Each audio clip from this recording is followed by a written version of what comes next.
everybody?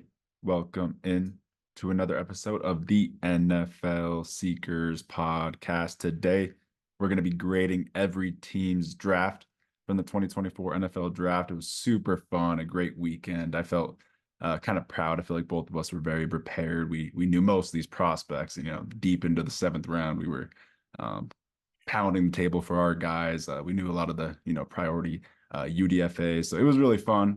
Felt really, a lot of hard work kind of paid off this weekend. And some teams drafted really well as well. I would say there were a lot of teams that we're going to give positive grades for today, a lot of positivity to come, including the Chicago Bears, who are set up for the next decade. So, yeah, excited to talk about these electric drafts. How are you, Josh? Oh, I'm doing great. It was a electric weekend. We're getting to the end of it. I had a day to recover till we podcasted to really go over our grades and get a real feel for how we value everything. And you know what? I just want to say, like from previous years and stuff, teams sticking to the consensus board a little bit more this year than the norm. There was no one that really did anything super outlandish and crazy off the consensus. Um, I mean, here and there you get those dart throws in the third and fourth, and fifth rounds. But for the most part, I feel like yeah, most teams, are going to grade out fairly positive from this. And like you said, it was fun. I mean, we watched every single pick and pretty much knew about every single prospect. I mean, there's a couple oddballs, but pretty much every single prospect well into the seventh round. So a lot of hard work, a lot of fun tape, but you know, now, I'm already thinking to 2025 NFL draft, but let's grade this one first. Yeah, we'll have to do a 2025 mock draft here soon just because I love a lot of the prospects next year. But yeah, excited to talk about this year. First of all, let's just talk about some of our favorite classes before we get into this. Like the Steelers, I really do think had the best draft. They hit on every single pick. It was an A. I'm excited to talk about them. I mentioned the Bears, the Eagles, Chargers, Patriots. They got their quarterback. I think both of our Broncos and Chargers did really good. And yeah, the Patriots and Jets. I liked a lot of drafts, man. Anyone that really stood out to you before we get into it? Oh, of course, the Chiefs. They had a hell of a draft. It's nothing new there. Of course, the Eagles, Howie Roseman, how he was able to maneuver the board and pick up a third, fourth, and fifth round picks for next year, added on to the picks that they already had, and who they were able to get. So that really stood out. The Baltimore Ravens did really good. Just your top tier class teams who, Eric DaCosta and your big name Howie Rosemans and stuff. They kill it every year, and there's a reason, they're the best, and the draft classes show for it. Yeah, I like you mentioned the Eagles because them, getting a lot of capital on top of their great draft, you have to grade it high. But let's just get right into it. We got a lot of teams and picks to talk about. So starting off with the Arizona Cardinals, who had two first round picks at 4 and 27. You get a blue chip generational receiver to me, Marvin Harrison Jr. to top it all off. That automatically gets you a good grade. I'll just give my grade right off the top. I give the Cardinals a B plus. I think you did really good across the board. You have a lot of picks, so it's kind of hard, not to come away with a really good haul. There were some picks that I don't know if I loved the value, didn't love the Isaiah Adams pick in the third round at all. You follow it up with another Illinois player, Tip Ryman, who I don't know if the value was great in round three, although he is a really good backup tight end too. Trey McBride, the upside just isn't crazy. Just some picks that I don't know if I love the value, but overall, you get a really good haul and you get Marvin Harrison and hopefully Darius Robinson and Max Melton can turn into studs for Gannon, maybe stars. Yeah, no, I mean, there's so many there. I mean, this is how you set up your draft board to draft. You have a lot of swings at the bat. And one thing I just want to mention about this year's draft class is, oh man, the run on the big uglies, and on both sides, your offensive tackles and your defensive tackles. The run on those guys was absolutely unreal, like anything I've ever seen before. I mean, we're talking about, 16 deep in the first top 10 picks of the second round. I mean, that's just how much offensive tackles were going off the board, and same with your defensive tackles. There was a crazy run in the second round on those guys, and it just felt like everyone was going and almost everyone was gone.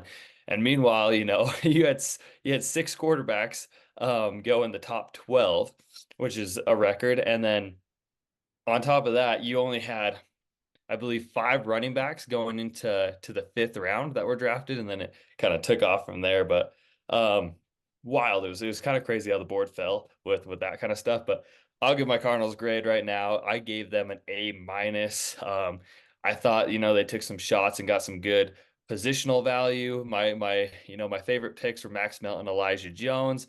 And then I thought their best value pick was Christian Jones in the 5th, which kind of makes up for that Isaiah Adams in the 3rd. So they got some value down the board, but definitely took some shots earlier. So we'll see. But yeah, A minus. I couldn't quite give them that A plus grade because I don't feel like they knocked it out of the park, but they did do really well.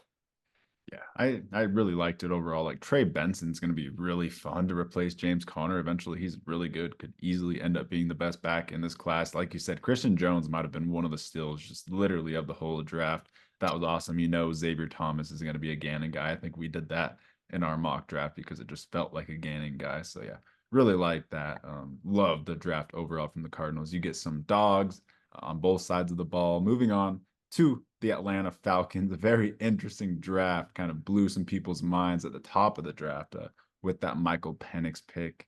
What were your overall thoughts on that, first of all, and just your overall thoughts on the whole class? It was the one that, as I was talking to you because we were together, I was like, wow, everything kind of seems kind of chalk, and there's just nothing that's crazy that's happened. And all of a sudden, we get to pick number 8, and you see Ian Rappaport get on the screen, and he's like, apparently the Falcons are really interested in Michael Penix Jr. Like, no, there's no way. And then they pick Michael Penix, and it's like, I love the prospect. I love the quarterback. He's fantastic. He's my third ranked quarterback in this draft class. But for the situation and giving Kirk Cousins $180 million and you're in a win now type of mode, I don't agree with it. So, and for that, and then they come up in the 2nd round, trade up for Ruka and take him over a Johnny Newton, or sorry, yeah, Johnny Newton or Chris Jenkins. So they reached on him there, and so this is one of my harder graded, my more harsh graded teams. So I gave them a D. Like I like.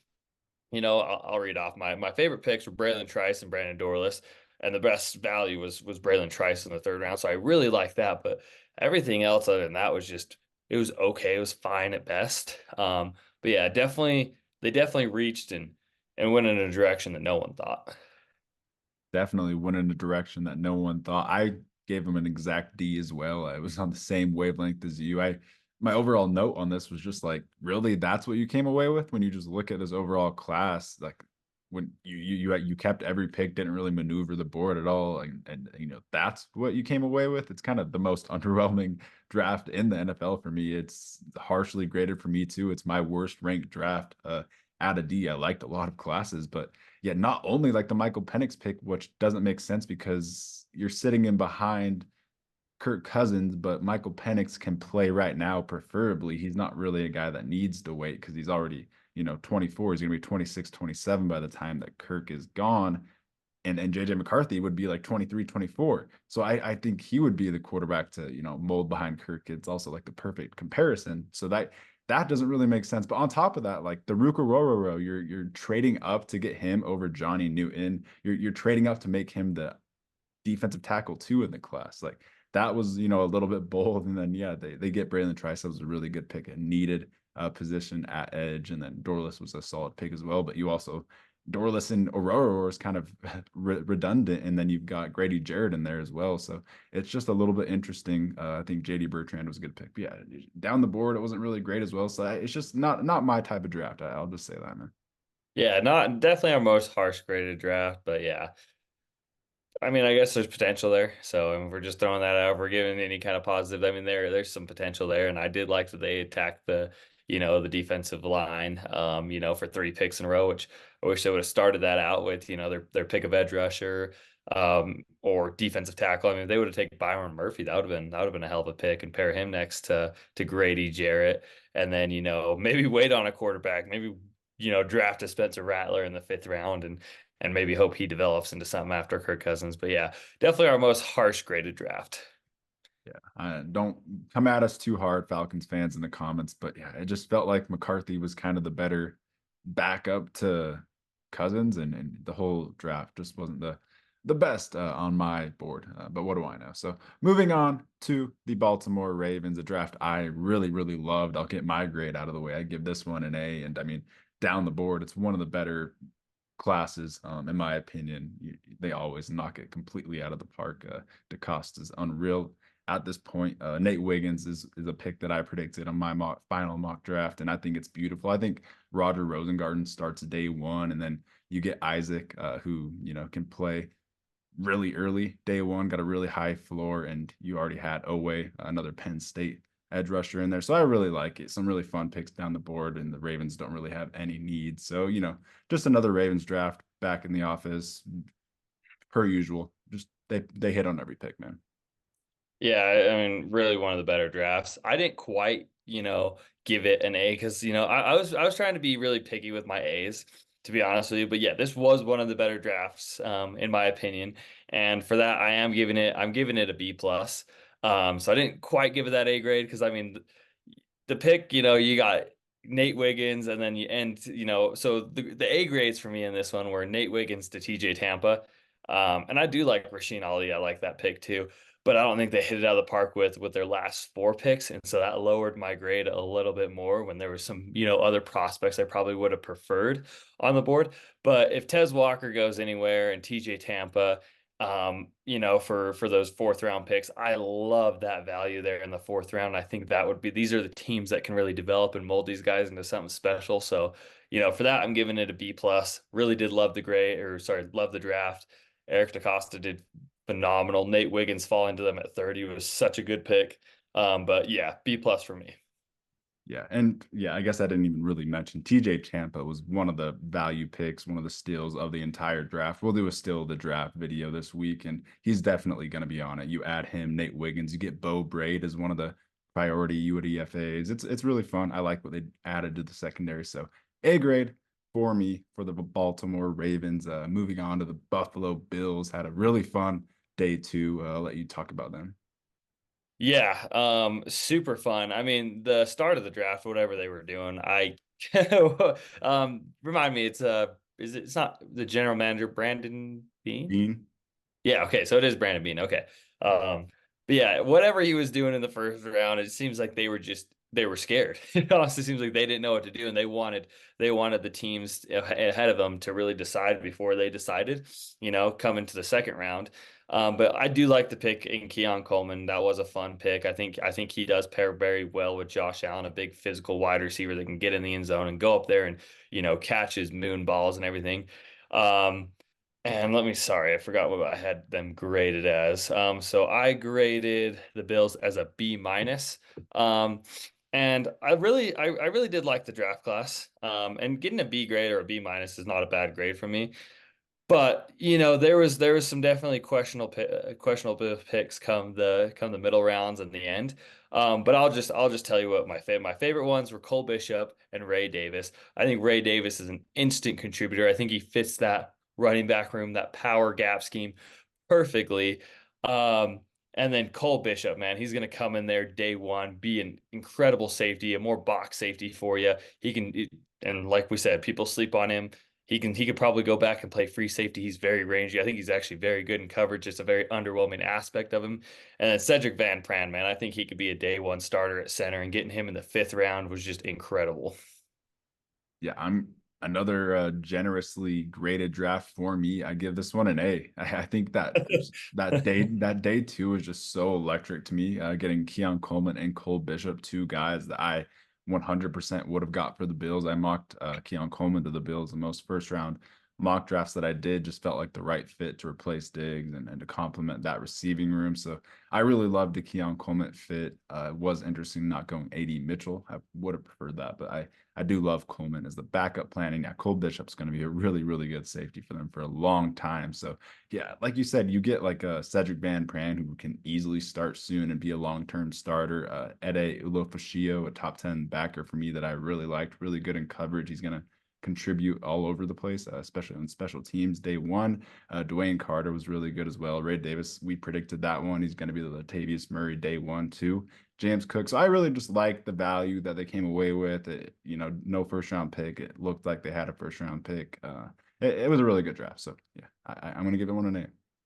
Yeah. I want to be in your math class, Dan, if you're ever a teacher. I'm generous. Dan is a very, he's a lovable, he loves the draft. He loves giving good grades. So, I'd want you to be my teacher. Yeah, I definitely love a lot of these players too. But yeah, I kind of just graded it like, I graded every single pick of the draft. And if it was a pick that, if I was an owner and I would have approved the pick, if I would have let my GM make it, then I, gave it a pretty good grade. And if I didn't like it, then I was definitely not. I was pretty harsh on those as well. But yeah, moving on to the Carolina Panthers, a pretty good draft, one that I liked as well. That Xavier Leggett move was interesting, moving up one spot. I don't know if they needed to move up a spot for Leggett. I don't know if the Bills were really deeply gonna draft him. I think they just wanted that selection in round one and that extra year of contract flexibility. But down the line, I really, really love this draft. I give it a B plus because they get Jonathan Brooks, JT Sanders, who I really love out of Texas. Jonathan Brooks is my RB1. I think he's going to be Aaron Jones day one for Bryce Young. I think that's massive. So I have to give a pretty good grade just for that. I think Leggett's going to be a good complement to that receiving room. I didn't really love the Trevin Wallace pick in round 3. I wasn't really high on him. Had a day 3 grade on him. So that pick was really the one that I had qualms with, but everything else I definitely liked it. Crumity has some upside as well. So B plus for me. Yeah, again, I actually really, really like this one. And it maybe doesn't, reflect my grade, but I did give it a B because, I just thought there was some questionable stuff. But then they really did good with a lot of value. So yeah, the Xavier Leggett thing, they were in on Xavier Leggett from day one, and I think they straight up told him and told yeah, I think they even told Daniel Jeremiah, we're taking Xavier Leggett if he's there. So they didn't even lie. They were pretty brutally honest. We want Xavier Leggett, which, I like him. He's a little bit of an older prospect. There are probably a few other wide receivers that I would have preferred over Xavier Leggett. But again, I don't hate the pick. There's just other players I would have preferred. But, this draft class, especially, there's a couple other ones, but a lot of starters coming from this draft class. And, my favorite picks of the Carolina Panthers was Michael Barrett in the 7th round. I think he's the day one start. He's a flexible linebacker. He's a team leader. He comes from Michigan. He's a really tough guy. He's not afraid to come up there and smack you in the run game. But that was my favorite pick, and my best value pick was Jatavian Sanders, falling all the way to the first pick in the 4th round, which a lot of people thought he was, an early 2nd round pick, and he falls all the way to there, and the Carolina Panthers, capitalize off of this. But this is draft in particular, I see about 5 starters, of their, was it, they have a clean 7 picks, 1, 2, 3, 4, 5, 6, 7. Yeah, I think five of the 7 of these guys will be starters for them. Yeah, like Jatavion Sanders slots right in. He's an impact, really good starting tight end for them. He kind of fell for questionable reasons to me. I was higher on him than most, apparently. But yeah, I love the Jonathan Brooks pick. That really boosts my grade up to that B plus. It could have been an A minus, but no edge is really kind of questionable to me. You trade away Brian Burns for a second and you don't get an edge rusher in the entire draft, and there's no edge rushers on that team really other than Clowney. So that was the one questionable thing to me that kept the grade from an A. But let's move on to an electric draft. The Chicago Bears. They only take 5 picks, but man, it's going to be a draft that lasts them generations, and it's going to be so fun, man. Oh, it's just beautiful. And I mean, when you're grading the Chicago Bears too, you're grading Keenan Allen, DJ Moore, you're involving those type of guys including into this draft class. So pretty much you got Keenan Allen, DJ Moore, and Rome Odunze in this draft. In my opinion, Caleb Williams, just incredible. It's not a lot of picks, but even Austin Booker, man, in the 5th round, why not? That's tremendous value. Corey Taylor, you go get your punter of choice. You're that comfortable in the draft where you can take a punter in the 4th round, because your roster is that filled out. And this is an A grade for me from this draft class. A plus grade for me, one of 2 A plus grades. Bears and the Steelers. You get Caleb Williams and Rome Odunze to set you up for the next 15 years and be competitive in the NFC, competitive in the NFC North. It's so fun. Amagaji from Yale was a tackle I was really high on. Thought he would go even earlier than round 3. Austin Booker, like you said, great value, and yeah, their roster is just set, man. This is the best situation a number 1 pick has ever gone into 100%. I think they're a playoff lock, and that's a hot take by me, but I'm going to stick with it all offseason. I think the Bears are going to kill it with this A+ draft, and they're set up contenders for the next decade. Book it. Don't need I to love talk it. about it. Nope, I love it. Just beautiful stuff from Ryan Poles. Beautiful, beautiful stuff. Ryan Poles is really cooking the last few years. But moving on to the Cincinnati Bengals, a lot of picks. I really like this draft as well. I give this one an A- just because I really is only one pick that I disagreed with, and that was Jermaine Burton. I thought there were some better receivers for Joe Burrow, but Burton's got a lot of upside, and I was just lower on Burton than most. So, there is potential there. And if there is a situation to go into for a high upside guy, it would be the Bengals. So that, yeah, definitely. I respect the pick. I'm still going to give the grade an A-. I love Amarius Mims. He's my tackle 3 in the class. I love Chris Jenkins, really high on him as well. So I like coming away with that. I really liked double dipping at tight end with 2 high potential receiving tight ends, Eric All in McLaughlin. McLaughlin started out at SUU. Shout out. Pretty cool. And yeah, I think, just a really good draft. Even like the 7th round picks, I think were really good shots. Players I liked. Every single pick was someone I liked, honestly, except for Burton. And I'm gonna be, I'm giving this one an A, and I'll tell you, I on my notes, my favorite pick was Jermaine Burton, and I'll explain. I was higher on Jermaine Burton throughout the draft process. I thought he had super strong hands, very athletic. He's a little bit smaller, but he just kind of fills in that Tyler. You're losing Tyler Boyd in free agency, and I feel like you get a way more higher upside Tyler Boyd with really strong hands who just locks in day one in the slot for you. But the one problem is he's got to keep his head screwed on straight. And, I think he goes into the right locker room, the right place for them to do that. But yeah, he's just got to stay out of trouble. It's not, hopefully it doesn't turn into like an Antonio Brown type situation. But I do really love the player. And then I'll tell you my best value for the Cincinnati Bengals was Amarius Mims in the first round, man. Amarius Mims really could have been a top 10 pick. The upside is just tremendous, but the placement and the value of this pick, him going to go play with 2 ginormous offensive tackles in Orlando Brown and Trent Brown. He doesn't have to start right away. He gets to get his body NFL ready. He gets to really learn the scheme and the system. And then I think he's going to be a 10-year starter. I think he just went into the perfect situation, and he might be the highest upside player in this entire draft class coming from the offensive line. And then Daniel Jeremiah's tight end 2, Tanner McLaughlin, fall into the 6th round. Gotta love it. Yeah, just I think they really did. They hit on every single pick. McKinley Jackson was a little early for me, but there's only really 2 one technique defensive tackles in his entire draft class, and Trevondre Sweat went a lot earlier than everyone thought. So McKinley Jackson was really the last one. Yeah, that is fun getting 2 different flavors on the D line, which was a need coming into the draft. As you see right here, they covered all their needs except for running back, and that's fine with me because I was really excited for Zach Moss to just completely fill in for Joe Mixon and just fill in for his exact production. I don't see why he can't be Joe Mixon. So fantasy owners definitely watch out for that. Zach Moss is going to be someone that we're higher on than most people all offseason. So excited for that. Excited for the Bengals. They shot at a lot of upside like Josh Newton, and if you're gonna be an upside player being in Cincinnati, the situation with the coaching, it's usually going to be good. So yeah, A from you, A- from me. Moving on to the Cleveland Browns, the other Ohio team. I absolutely, absolutely love this class, man. I I, 100%. I give Oh, this one an A. You can grade it, but I give this one an A, but just because they every year they don't have a first round pick and they still hit on every pick. They get stars. It's just insane. yeah, this is one where I don't see one flaw in the pick. Obviously, they didn't have a first round pick, but it really doesn't matter just because they hit so well on all these picks. And every single guy, Michael Hall was one of your guys. Zach Zinter was one of my guys. So just you start off with 2 of our favorite prospects in the entire draft class right there. Jamari Thrash, a very underrated wide receiver from Louisville, in the 5th round, which is tremendous value. Bookie Watson, the all-time leading tackler at Mississippi State.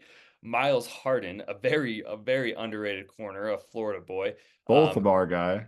Yeah, both of our guys. And then Jawan Briggs in the seventh round, who I have no problem with, the guy that had the most bench reps at the NFL Combine, a really strong freak at defensive tackle. So I give this one an A. Yeah, I don't think they missed on one pick. They take advantage of what they have.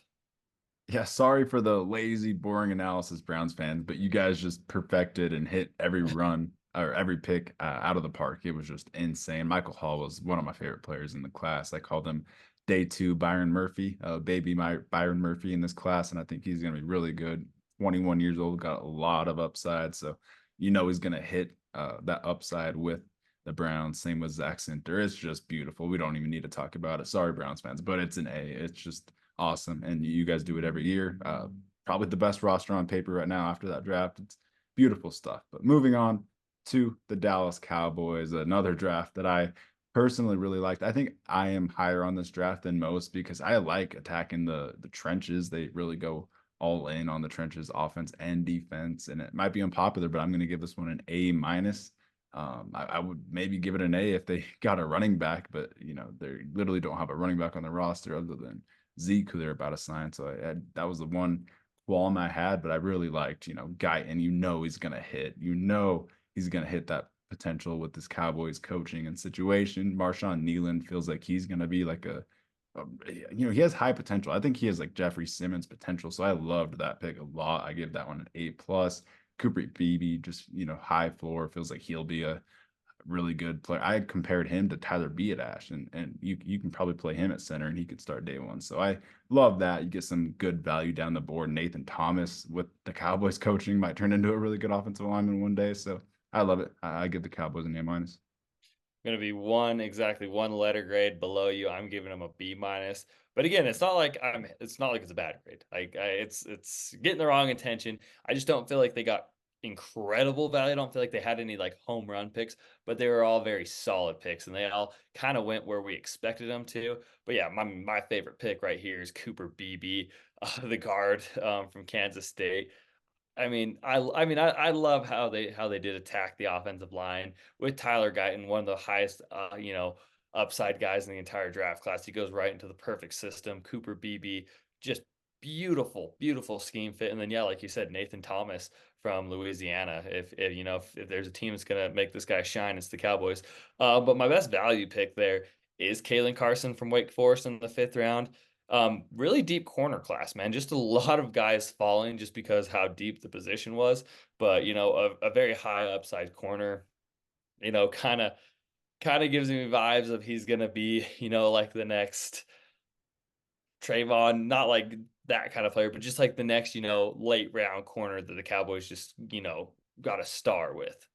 No, you said that perfectly. The Cowboys always have a plug-in backup corner that develops really nicely, like those Jordan Lewis types. And Kalen Carson's so good in man coverage. I have no doubt that he could start very soon if Stephon Gilmore goes down and when Cowboys corners go down, because there's always, backup corners in for the Cowboys. That's their downfall a lot. So Kalen Carson's finally going to be a hit, in my opinion. There's been some misses in those mid rounds at corner, but yeah, really love that Cowboys draft. I liked it more than most. Let's move on to the Denver Broncos. Take it away, Dan. Take it away. They get their quarterback from Oregon. They go and trade up for the receiver from Oregon. I thought it was really electric. I am a Broncos fan, full disclosure, but watching every pick, I thought Sean Payton did exactly what I would have done. Like every single pick was a player I was higher on than consensus, was a player that was at the top of my board at the time. Genuinely, like Bo Nix, it's interesting. It's hard to give that pick like an A. I give it a B plus, A minus, just because you're forced into it with your roster, obviously. So I am higher on that pick than most, even if I don't have a top 12, great on Bo Nix. I do think the Broncos had to ultimately do it, and they hit on the rest of their needs, as you see on ESPN. They really did shoot at their needs, and I really love Jonah Ellis. I had a top 5 edge rusher grade on Jonah Ellis, and some of the rushers that were going ahead of him, I was just like questioning it. I was questioning myself, and yeah, the Broncos got him. I think he's going to be really, really good, high upside. And Troy Franklin with Bo Nix, it's going to be electric. It's actually like really huge because you get a like a deep ball connection, chemistry that you don't really need to worry about that day one. That'll, help the comfortability of your quarterback, his surroundings around him. Got some Oregon players around him. So I really liked it. I liked the fifth round as well. I liked Abrams Drain. Felt like he can be a role player, can, worst case, be a solid slot estimate. I feel like he has some juice to him, some elusiveness. I really liked that pick as well. So yeah, I give the Broncos an A, man. Just they got some steals and they got a lot of players I would have drafted. So I'm gonna give it an A because it was my type of draft. Yeah. Yeah.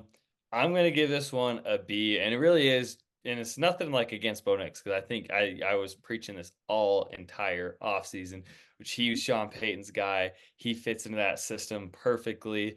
But I think why I give it a B is because I feel like the Broncos were kind of backed into a corner, and it's not their fault. It's just the way, five quarterbacks went in front of them. So, if they would have traded down for Bo Nix, but you really couldn't, because you couldn't trust that the Raiders wouldn't have taken him because they were the next team right behind you. So I kind of felt like you were backed into a corner where it didn't give you the flexibility to get Bo Nix later and collect more draft capital. But then you come back and you get Jonah Ellis in the third round, which he shouldn't have been there. And then you get Troy Franklin in the fourth round, which he shouldn't have been there. A lot of people had a top 30 grade on him. And then Chris Abrams, Draymond, Audric Estime, and then you just kind of throw two darts in the seventh round. So I mean, I guess the more I talk about it, I'm probably actually going to raise this one to a B plus, because I don't feel like it was anything that was the Broncos. Yeah, for Bo Nix, it was just that was I couldn't give that an A pick, even though it was perfect, just because I don't like the value of him there at 12. But it was something that you had to do. So I'm going to raise my grade from a B to a B plus, because the value of Jonah Ellis and Troy Franklin is just incredible. Yeah, I would say, considering the value they got down the board, it was almost a perfect draft when you consider you have to get Bo Nix, you have to build around him and set him up for the future. You also get John Franklin Myers for a 2026 sixth-round pick. He's an And instant plug-and-play starter. He's really that, good. That's an A plus. That helps. yeah. So yeah, I really like that as well. But yeah, Troy Franklin I had a top 8 receiver grade on him, so I was high on him. So that was just crazy value to me as well. Yeah, that John Franklin Myers didn't make any sense to me. That was kind of like, we did you a favor, we took your bum ass quarterback, and here's a cake. Here's some free money for that. Yeah, and the Broncos get some really solid undrafted free agents, one of the better classes in my opinion. They get Blake Watson. I don't know why Blake Watson went to that crowded running back room, but he was the best running back available after the draft. So I was happy about that. Omar Brown, Frank Crum from Wyoming. So I like that Broncos haul. Let's move on to the Detroit Lions, a draft that I absolutely, absolutely love. They cooked, man. They absolutely cooked, and this is going to be an A minus for me. And I'll tell you, I'll go my favorite picks, Sione Vaki, man. Our guy of the entire draft class right there. Sione Vaki in the third round. They listed him as a running back. And if there's any team or any person that I trust, putting our guy in their hands, it's Mr. Ben Johnson. So I absolutely love that.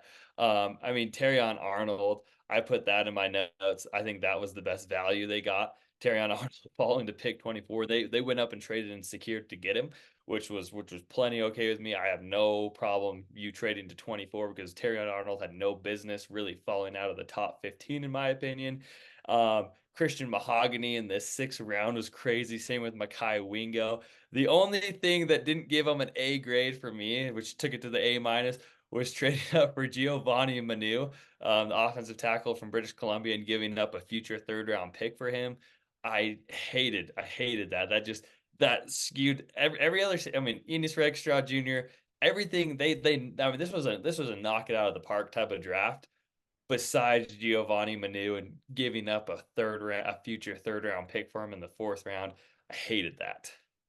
I have the exact copy and paste analysis as you. I gave them an A minus. Terrion Arnold, Ennis Rakestraw. You complete that secondary. That is so exciting. Terrion Arnold to the Lions. No one was even thinking that was a possibility, and that is scary with Carlton Davis. What a haul. You get Sione Vake, both of our biggest favorite player in the draft, and I was really proud because I felt like I was crazy. I was one of literally the only person seeing Sione Vake as a running back. Daniel Jeremiah, Dane Brugler were ranking him as like the safety 18, not really ranking him as a running back. I literally was starting to lose hope. And Ben Johnson, the most beautiful offensive mind in the league. He announces him as a running back. I have no doubt that he's gonna be used in electric ways. It's gonna really help that team on all phases of the game. So I love that. Mekhi Wingo and Christian Mahogany in the six is comical value. And yeah, like you said, it would have been an A. Trading a future third for an international offensive line project is pushing it really hard. So it does take it down to an A minus. Yeah, that was there's just one flaw in this that, I can't get it out of my head. I could not physically give them an A just because of that one pick. But everything else, I mean, they really did knock it out of the park. So great draft lines.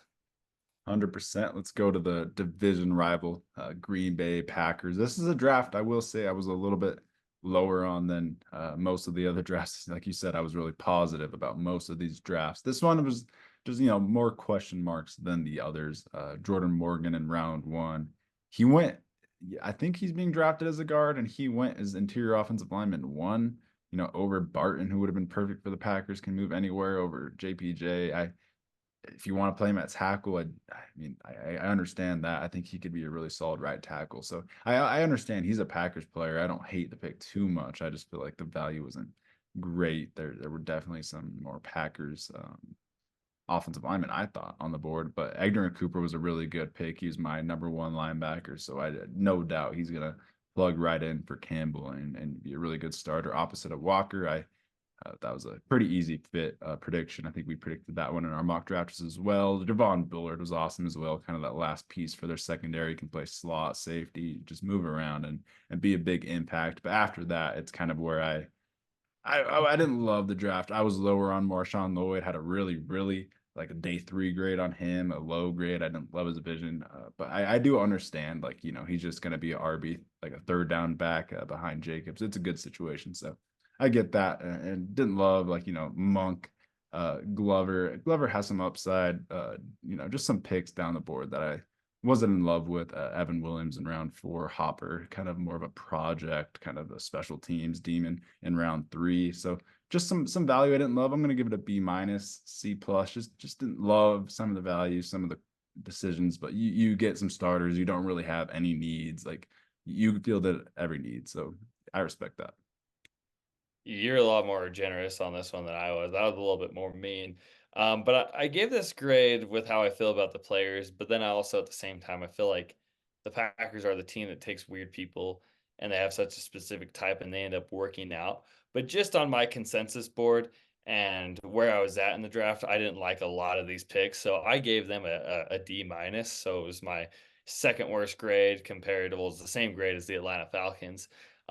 But I did like it, obviously, maybe a little bit more than the Atlanta Falcons. I did like that. I mean, I do like calling your shot on certain guys, but I thought they were just a little too much off the general consensus, especially later down the board. But I will say my favorite pick was Javon Bullard, and then my best value pick, who I really liked at the end, was Kalen King, a guy who just had a horrible combine, but actually had an okay career at Penn State, and was a guy at one point that was literally considered a top 13 pick. I remember right as the draft process started, I was watching one of my favorite YouTubers, and he was saying, the Chargers are at every single Penn State game this year. Their eyes are on Chop Robinson and Kalen King. Kalen King could end up being a top 10 football player, and boy, did that take really just drop off. But I mean, it was consensus. Kalen King was, at one point like a consensus first round pick. But I do like them taking the dart throw on Kalen King, not letting him go undrafted. Marshawn Lloyd is pretty intriguing, pairing him as a 1-2 punch with Josh Jacobs. I think Jordan Morgan will start for you. There's better people on my board.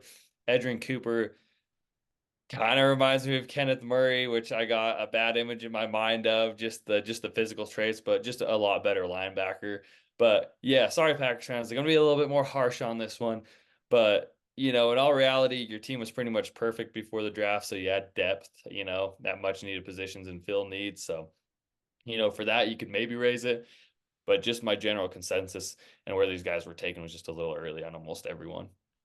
Yeah, that's exactly what my grade was a little bit higher, is because your roster is already perfect. You filled out your 2 needs. So I respected the draft. They should honestly just drafted a lot of not my guys. So it was harder to grade, but I really love the Cooper and Bullard picks. They're going to be awesome impacts. Day one, the Georgia Packers on that defensive side continues. But we'll move on to the Houston Texans. A pretty fun class. You're just kind of a bunch of cherry on tops for this Texans offseason. You're just adding stars, and now you're just filling out that roster and kind of gearing for the future for Stroud. What do you think about Tank Dell being, was he shot? Was he actually hit with a bullet? Yep. He's Black fine, Silvers. which is just like, I don't know how we always hear about NFL players doing stupid shit, but that's just what it is. But I mean, it's not his fault. It seems like the situation was just, he's just in the wrong place at the wrong time. But getting back on track with the draft talk, um, really liked this one. Really liked it. Maybe I don't love that the Texans traded down. Originally, I don't feel like they got a great haul back with the Vikings in that trade. I feel like the Vikings won that trade, but at the same time, they traded down and got Kamari Lassiter. So that bumps the grade back up. So I'm giving them a B on this one. I really liked it. Kamari Lassiter, this was one that we did in our 7-round mock draft. We did predict Kamari Lassiter to the Texans, which I really liked. And Blake Fisher, a guy who's very, very, very good. And he was a 5-star recruit who's actually the starting left tackle until he got injured. And that's where Joe Alt. And then he moved to the right side. So he's got position versatility there. I feel like he's just kind of that, they had the flexibility to just get a good swing tackle on a guy with starting potential in Blake Fisher. So I love that pick. Kalen Bullock, again, beautiful stuff. Cade Stover in the 4th was just fantastic. And then then the rest of the board where they're in the 6th, they're just throwing darts. But it did lower my grade a little bit. So from an A to a B, because I thought they just took a little. I thought there's better people on the board in the 6th and 7th round. But again, you're just throwing dart throws, hoping you hit on these guys really. But there were some people that fell that I definitely would have taken over a Jawan Jordan. I thought there's better running backs, Solomon Byrd, Marcus Harris, that's actually a pretty good pick, and Ladarius Henderson. But I don't feel like they knocked it out of the park, but it was just a really solid ass draft. Yeah, it was very interesting. Like I give them an A minus just because like they got all their guys. You can tell they clearly went and got all the guys that they needed. They literally had no needs coming into the draft, so they literally just got what they wanted. They filled out their future plans. First of all, they get obvious D'Amico Ryan's corner. We predicted it, and Lassiter's just a dog. The way he plays, he's vicious. He's going to be a favorite for Ryan's. It's awesome, opposite of Stingley. So you get some dogs, some projects on that defense for Ryan's, but you also get some some nice security, high upside, future plans on that tackle position for Blake Fisher for Stroud. You get him a security blanket and Cade Stover, who could honestly be Dalton Schultz like sooner rather than later. Maybe you can move off that Schultz contract because of they already have that chemistry. It's a really fun pick. Like down the board, I agreed with all their picks except for Jawar Jordan. Like you said, I thought there was a lot better running backs. I thought maybe the Texans would draft a running back a little bit earlier. Jordan, but I understand it because Jordan is just like a complimentary. He is Devin Singletary, who they just lost. He's just kind of that other guy in the room. So I understand he'll have a role for the team. So every pick made sense to me. I trust the vision, and they're all Ryan's guys. So I'm going to give it an A minus because I trust Ryan's. Yeah, beautiful stuff. Beautiful stuff. I mean, really, a really good. And I'm gonna raise my grade now. Talking through it with you, I'm gonna raise it from a B to an A minus too. I don't think it was quite an A, but yeah, you're right. I think this is an A minus grade. Yeah, and like Jamal Hill, a lot of upside at linebacker. If anyone's gonna develop my upside linebacker, I'll let D'Amico Ryans, who's a stud, do so. So I love that. Solomon Byrd has some upside at edge. So really fun draft for D'Amico Ryans, and this Texans team just keeps stacking itself up. It's so young and so well built. I absolutely love it. Moving on to the Indianapolis Colts, really kind of unconventional draft for Ballard. It was a fun one though. It was electric.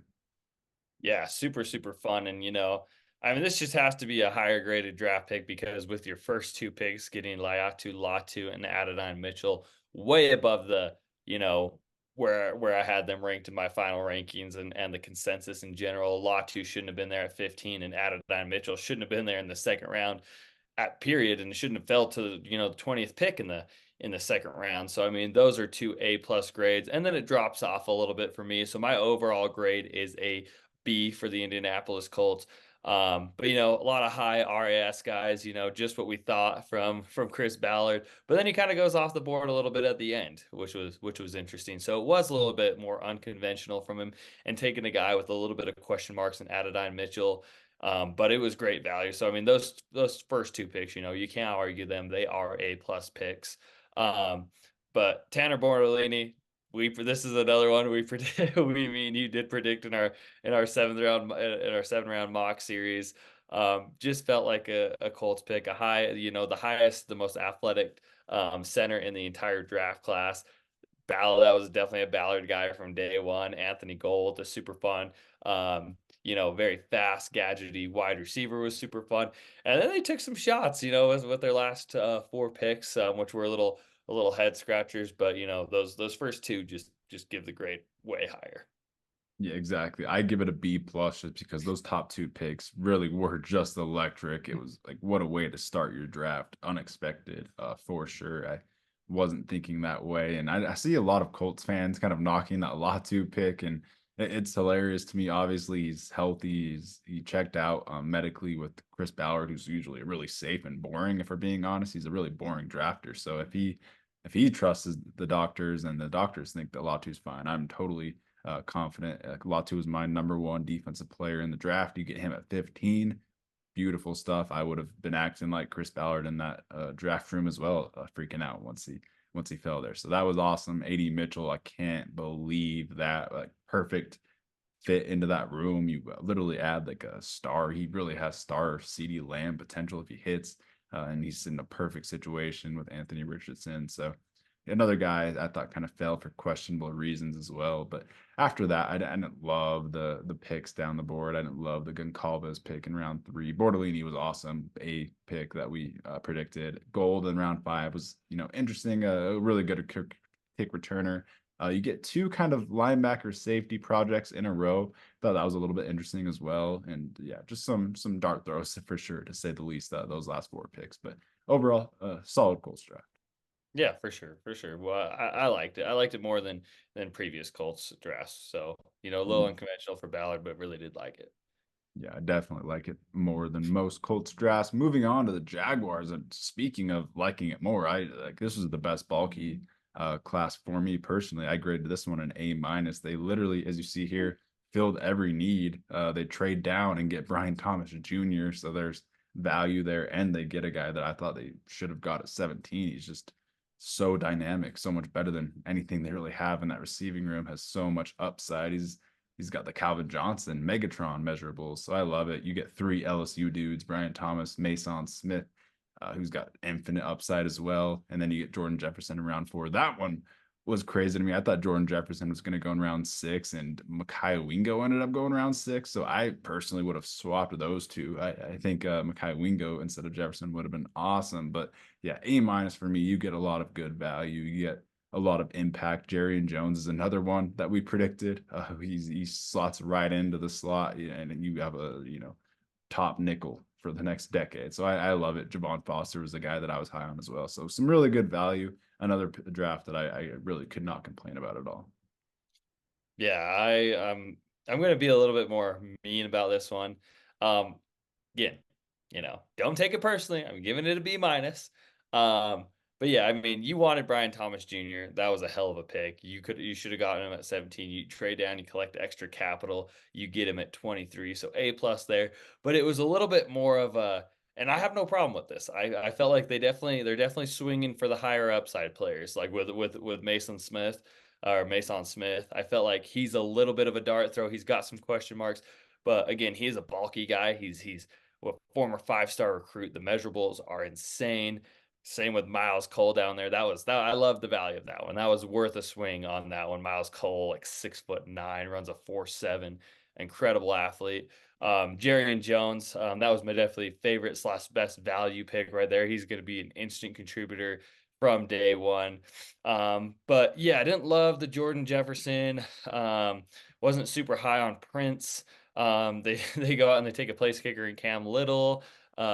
Kalen Robinson, the running back from Texas, was a little interesting. I thought there's better people on the board. So I am going to be a little bit more harsh and give it a B-. But I do like the upside, because if they hit on this draft class, it could be an A plus, next year when we're reviewing this. Yep. I personally love it. Definitely one of the better Jaguars drafts in recent memory. I think a lot of impact day one. Yeah, interesting drafting that kicker when you already have two decent kickers in there, and Joey Sly and Riley Patterson. And I do think Keelan Robinson was a pretty good pick, though. I think, just trust Texas running backs when in doubt. So I thought it was good value. Moving on to the Kansas City Super Bowl Chiefs. Interesting draft. They, first of all, got every single undrafted free agent in the world. Anyone that you could have possibly wanted your team to get went to the Chiefs to chase a ring. So you got Amani Bailey, a really good defensive lineman that I liked from Florida State, Fabian Lovett. So yeah, that was not depressing. That was pretty depressing if you were not a Chiefs fan. But they go and get Xavier Worthy round one. It was very interesting, something that I wasn't really expecting. But Andy Reid obviously loved him. Definitely an Andy Reid guy. So I respect that. And you get Sua Matea, who's an Andy Reid guy out of BYU. You knew that if he was there in round two, they were obviously going to take him. Thought they could have in round one. I think we did that in a few mocks, and I really love their fourth round picks, Jared Wiley, Jaden Hicks. I feel like those will have a lot of impact day one. I think Jaden Hicks is their best safety day one. I really love that. And then down the board, round 5, 6, 7, just 3 A plus picks. They just hit on every pick. I hate it. I hate the Chiefs. I hate it. I hate it. I hate it every year. I hate it. It's just depressing, man. That's all it is. One of my 3 A pluses drafts, of course, goes to the Chiefs. And I wasn't even that high on Xavier Worthy, and he was definitely not my guy. But the rest of the draft, I mean, just knocked it out of the park. Kingsley Sumatea, an athletic freak at tackle, falling all the way to really the third round. I mean, that's a third round pick right there. Second round pick 31. So just crazy value there. An ultra athletic, flexible tight end, and Jared Wiley, who I think is one of the better pass blocking tight ends, and just to future proof that room. Hunter Norzad was about the most depressing pick for me. That was definitely one of my guys. One of my favorite podcasters, Guilty as Charged, turned me on to him a couple months ago, and we were just pounding the table for Hunter Norzad of the Chargers. And I really thought he was a day 2 pick. He falls to the 5th round of the Chiefs. Kamal Haddon, CJ Hansen, just A plus picks. Jaden Hicks had no business being there. He could have really been safety one off the board for a lot of people. So, and like you said, every undrafted free agent and their moms went to the Chiefs. So, they do what they do, and that's why they're back-to-back Super Bowl champs. So they're superior, their GM superior, their coaching superior, and they go through this process better than almost anyone else at a higher level and more consistent than anyone else. So yeah, one of the 3 A plus grades for me. Yep, I give this one an A minus just because there's a lot of really good receivers on the board for that Worthy pick, and I'm just astronomically low on him. He's my wide receiver 14, so that does bring the grade down a little bit. But yeah, don't need to even talk about this. They do it every single year, value pick after value pick. Chiefs do it again. Moving on to your Los Angeles Chargers, really fun draft, a lot of impact. I'm sure you're excited about it. Very, very excited about it. Could not be happier. Trust the process, baby. Trust the process. Trusting Joe Ortiz, trusting Jim Harbaugh.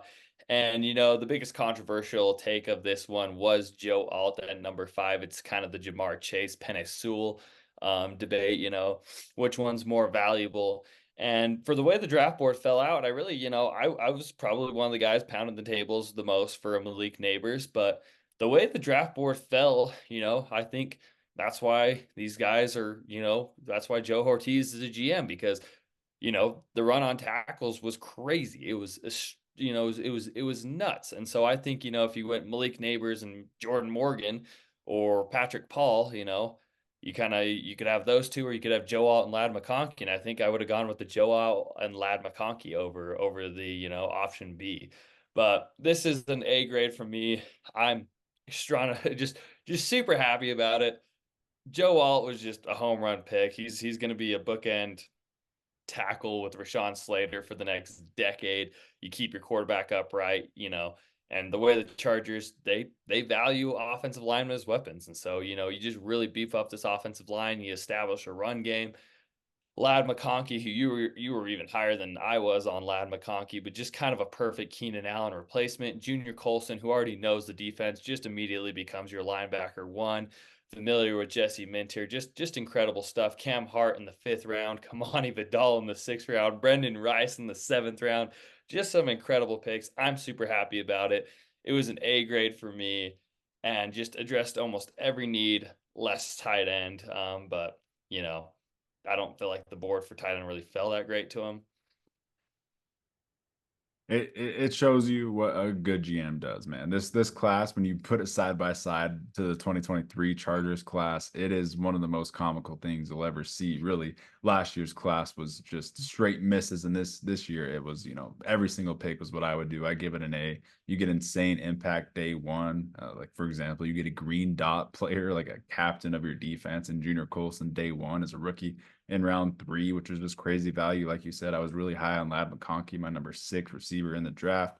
You get him. I think, yeah, like you said, I don't know if he'll full time be on the outside. I think he'll really just excel in the slot and be the Cooper Kupp for this team and just kind of create a new role for Justin Herbert in this offense. And it's going to be really fun. And yeah, I predicted Joe Alt. It's what I would have done if I was the Chargers. So yeah, I really liked the draft and down the board. I mean, every single pick was just insane, except for the Tarheeb still one, which had me scratching my head. But like that 7th round, man, it makes me a little bit depressed when my Broncos drafted Bailey in the 2nd round. And I look at those 2 receivers who are also big body outside receivers that can also, block and do things that I don't know what the Broncos were cooking with that Bailey pick, but that was just insane by the Chargers, man. Hey.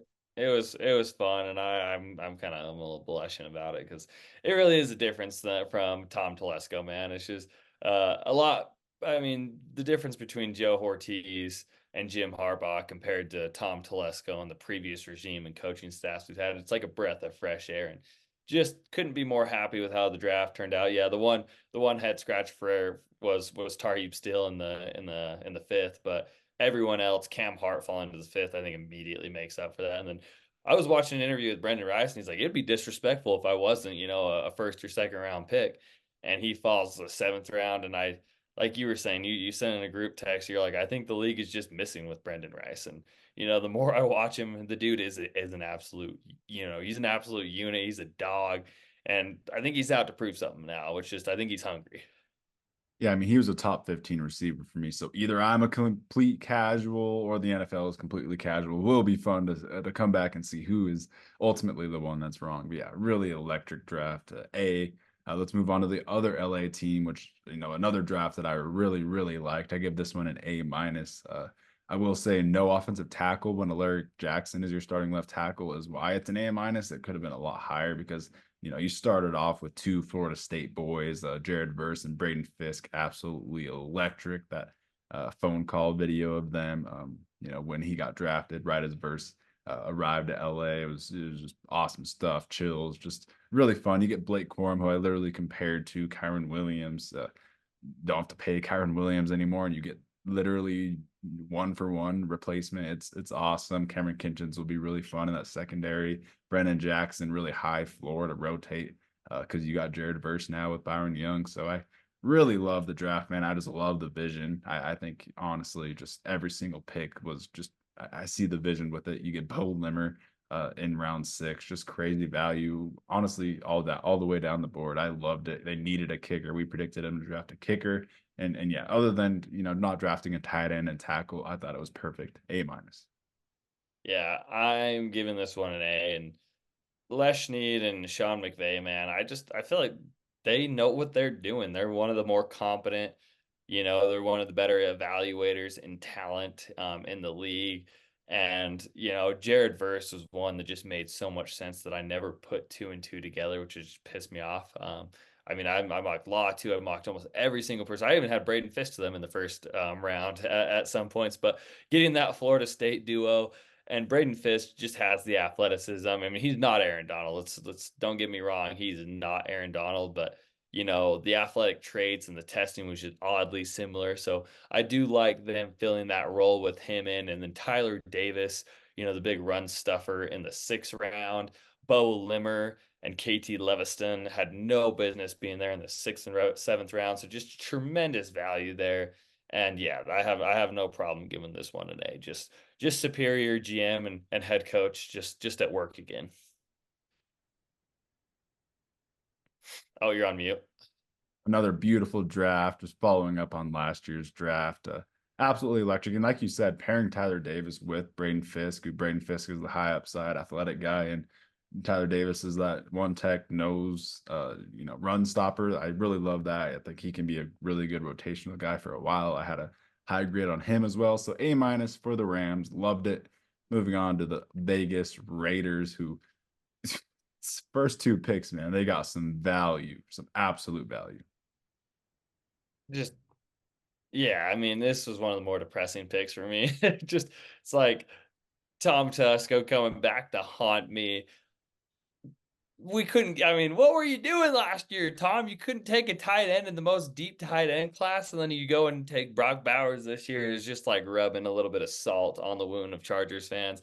But yeah, I mean, I think, for the value of Brock Bowers is incredible. I think the Raiders wanted a quarterback or one of the premier left tackles, or sorry, offensive tackles. And I just don't feel like I feel like their draft board was the highest on Brock Bowers, and it was the right pick. And Tom Telesco usually in the first round has a history of hitting on a lot of just obvious picks that fall to him. Derwin James, Joey Bosa, Justin Herbert, just obvious picks, and Brock Bowers is no stranger to that. And then Jackson Powers Johnson is another A, another A pick. I think your first two are A, and then really where Tom Telesco comes out to shine, which just drives Chargers fans crazy, is round three taking Delmar Glaze. He was like 170th on the consensus, and that's where we start feeling better about ourselves. But let's see, I had the Raiders as a B minus grade. The top two were just tremendous. DeCamerion Richardson was actually a really good pick, a very high RAS upside guy. But there's definitely some question marks, and it's definitely a Tom Telesco draft. Taking some projects, and for that it's going to be a B minus. Yeah, I mean, what a way to start the draft. Those Brock Bowers and Jackson Powers Johnson picks are A plus plus both for me. The mid rounds does get a little interesting, like you said. Delmar Glaze, I can't give it the highest grade. I had a day three grade on him, so that was a very very interesting, like you said, a Telesco, a Raiders pick, whatever you want to call it. But Like Trey Pipkins. yeah, It's like a reminiscence of Trey Pipkins taking him in the third round, offensive tackle from Sioux Falls, and you're like, oh, maybe he'll turn out to be okay in 5 years, and then you'll have to pay him, and then he'll suck the next year after he has his one good year on a contract year. and after that, I liked most of the picks. Like I liked DeCameron Richardson a lot. I think Eichenberg can play sooner rather than later. Laub, Taylor, Devonshire were all players I had draftable grades on. So I give the Raiders a B plus. I thought it was really solid, and you get really high impact with those first two picks. Some real stars, and I mean you let the quarterbacks kind of go off the board, and you just draft the best available. I think that was kind of a cool, calm, collected way to do it. Hey, brother. What do you think about Dylan Labb? Is he the next Danny Woodhead, Austin Eckler type running back? It'd be fun. I think this was a good running back room to be in for him. It's a good situation. He definitely will make the team for sure. So dynasty, definitely pick him up. Yes, he could be fun. I wouldn't say I was the highest on him, but he could be fun. No, no, I mean, I will give. I don't know. He kind of has like I don't know. He's interesting. He's interesting. But I mean, Tom Telesco has been kind of the guy to find those shorter Austin Eckler, Danny Woodhead, um, Darren Sproles type little dudes that are kind of impact players. So it'll be interesting. Set and then moving on to the Miami Dolphins, who had another interesting draft. I give it a B minus. They were absolutely shooting for upside, shooting for future impact. They weren't really going for needs right now, which is fine. I respect that. They have a really built out roster. Starting with the upside pick at pick 21, round one, Chop Robinson. I personally, I give this overall grade a B minus just because like Edge really the biggest need. I guess maybe I'm crazy, but I'm fine with Jalen Phillips and Bradley Chubb. Even if they're hurt, you still have Shaq Barrett behind them. You get Mo Kamara in round five, who's awesome. He's another Shaq Barrett clone. So I would have, I could have easily done without Chop Robinson and replaced it with Graham Barton. And I'm honestly higher than Chop Robinson than most people. I had he was the 24th best player in the class to me. So even for me, it was a little bit high. And Patrick Paul, a lot of upside, but I understand the Paul pick because he's just a one-for-one eventual replacement for Armstead, but he does have a lot of work to do. The Jalen Wright pick was also a little bit head scratching to me just because not really a need. You've got two blazing running backs. I guess it's high upside and it's fun. The two picks I really loved were the receivers, Malik Washington and Taj Washington. You got a starting slot receiver between one of them, so that is really awesome. I like that double dip right there. So interesting draft for me. Not the highest on it, not the highest on like the positions they picked, but B minus. Yeah, I mean, I'm giving this one a C plus, and yeah, I mean, really, they're just like sticking to their identity of like, we want freakish athletes, we want blazing speed, and that's kind of what they got. I mean, Chop Robinson was a guy who ran a 4.49, which was like 98th percentile for defense for edge, and then Jalen Wright, a guy who runs a 4.3. Just three running backs that do the exact same thing. Mo Kamara was probably my best value pick and my favorite pick of the entire draft class for him. One of my guys absolutely loved it. I do like that fit. That's probably what raises the grade a little bit more for me from being like a solid C. It gives it a C plus just because the value is it was just a beautiful pick in Mo Kamara. And Shaq Barrett is older and he eventually will be Shaq Barrett's replacement. And he's an absolute clone of him. And then Malik Washington and Taj Washington, just like they don't add any diversity in their receiving room. It was a little weird. You get two shorter slot receivers. I mean, you hope you hit on one. Malik Washington was one of the most productive wide receivers in college football. He had an incredible career at Virginia. I really like him. But yeah, just interesting. It was just weird. I didn't love it. I feel like they did the wrong thing by taking Chop in round one. I feel like they should have gone offensive tackle. I feel like they should have gone Graham Barton. I feel like they should have taken somebody with, I feel like they really needed to address that and then probably should have gone edge in the second round. So I think they just missed on their first two picks. I'm not missing on the players, but I feel like they did the wrong thing. I feel like they should have flip-flopped it. Yeah, I feel the same. They really need interior offensive line, and they lost Christian Wilkins. They could have easily drafted a defensive tackle, but they didn't even draft one. So they just the positions they drafted were just a little bit questionable for the two of us. They approached it differently than we would have for sure. But moving on to the Minnesota Vikings, they had a really, really fun draft. They were, more active with the trades than really anyone, but they came away with one of the best hauls. Yeah, for sure. I mean, I have this one as a solid B, which maybe seems a little bit harsh. But I mean, they got JJ McCarthy, they got their dude. They did not have to give up the haul of 10 and 23 for him. But the reason why they came up and they got Dallas Turner, which I absolutely love. Those are two A plus grades, but they pretty much just traded away their like entire next year's draft class. They just traded around like their second, their third. They only have three picks as of right now. It's like they have their first round pick still, and then they have like a fifth and a seventh in next year's draft class. So I just don't love trading away your future. I feel like the draft is just really where you build through people. But I really did like the draft class, and then Kyrie Jackson in the fourth round, man. Oof. That's another A plus. So your first three, you absolutely knocked it out of the park with Walter Rouse. I have no problem taking a dart throw of him in the six. You go get the best kicker and Will Reichard in the six, and then Michael Jurgens, which I wonder if he has any relationship to Cam Jurgens, center from Wake Forest. And then I have no idea who Levi Drake Rodriguez is from Texas A&M, so I don't really have an opinion on him. But overall, just because I mean I like the way they maneuvered, but I don't like the amount of capital that went away from them in the future. So that's what brings it down to a B for me. So I went a little different than you. I went a full A. I was really, really close to an A plus even, but like you said, they did lose some picks last year. But they approached the draft exactly how I would. We can acquire mid-round picks next year when we need to. So I really loved getting your guy. You go up one spot and get McCarthy, who you had to get. It's just too perfect with O'Connell. You can't put him in any better of a situation. It's already such a perfect situation. Trade whatever picks you need. Go get a Dallas Turner. That's like a light version of Stroud and Will Anderson last year with JJ McCarthy and Dallas Turner. That's pretty electric. You get a champion and arguably the highest upside defensive player in the class in round one. I love it. I think it's like a cornerstone class that you can really build around. The next two picks, Kyrie Jackson and Walter Rouse, were 100% picks I would have done. Brian Flores would love Kyrie Jackson. He's going to be a dog day one on the outside. Finally, a good corner pick for the Vikings. It's been a while. So I really liked it. I think the kicker was a must for them. One of the few teams that, like, I think the Rams and Vikings were the only two teams that needed to draft a kicker. So I loved it. I give him an A. It's honestly exactly what I would have done. So Kwesi, good job.